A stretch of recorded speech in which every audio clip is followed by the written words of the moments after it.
Marda aylık un paylarının satığı yine geciktirilýär.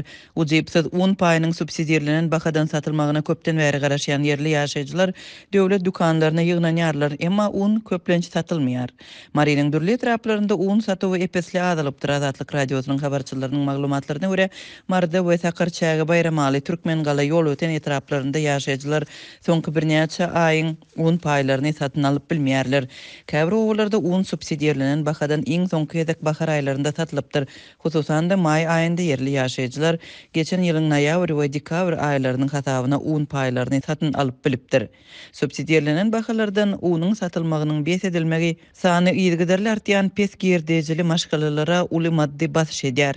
Un satılmasa onu täjirçilik narxlarından satın almaly bolýarys. Döwlet dukanlarında unyň hili pes bolsa da biz muňa razy. Sebäbi haltasyna 300 manatdan töläp un satyn alyp bilmeýäris. Dip Mariniň ýaşaýjysy gurrun berdi. Bir haltasy üçin 300 manatdan ýa-da 1 kilogram üçin 6 manatdan ibarat baha Türkmenistanda unyň ortaça täjirçilik narxydyr.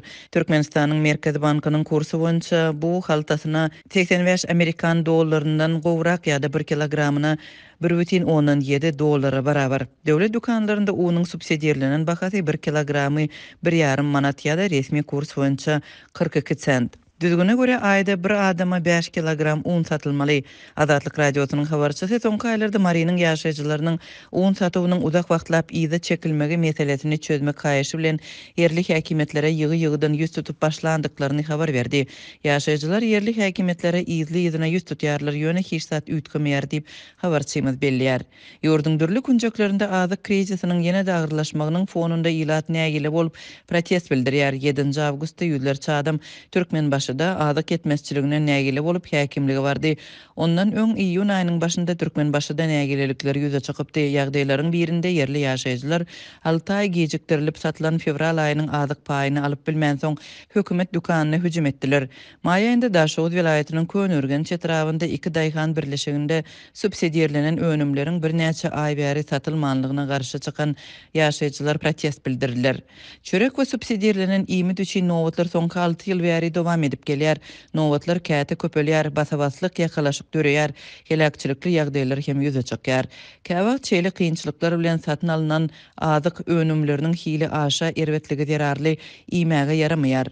Häkimetler krizisiň bardygyny resmi taýdan ikrar etmeýärler we protestleri kommentirlemeýärler.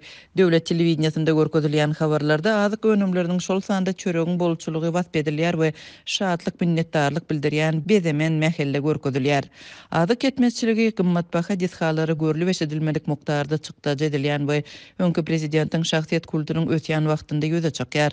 2022-nji ýylyň fevralynda döwlet başyndan çekilýänligini eglan eden Gurbanguly Berdimuhammedow özüniň ýadanlygyny we ýaşlara ýol bermek isleýänligini aýtsa da, ýurdun esasy kanun çykarjy organyna ýol başçy boldy we öz täsiriniň artmagyny dowam etdirdi. Onuň ogly prezident Serdar Berdimuhammedow geçmişde nowatlaryň 15 ýylla prezident bolan öz kakasynyň awraýyny bozýanlygyny aýdyp olary gadagan edipdi. Ol bu tejribesini özü döwlet başyna geçenden soň hem dowam etdirdi. Şu ýylyň ýazynda we Tomsunda türkmen häkimetleri nowatlaryň döwletiň gülläp ötýän imidjine ters gelýänligi sebäpli subsidiýerlenen önümleriň tewdatyny ýatyrmaga ýene bir gezek synançdylar. Munyň bilen birlikde türkmen häkimetleri ýylatyň abadançylygynyň we ýaşaýyş derejesiniň ýokurlanýanlygyny öňe sürýärler.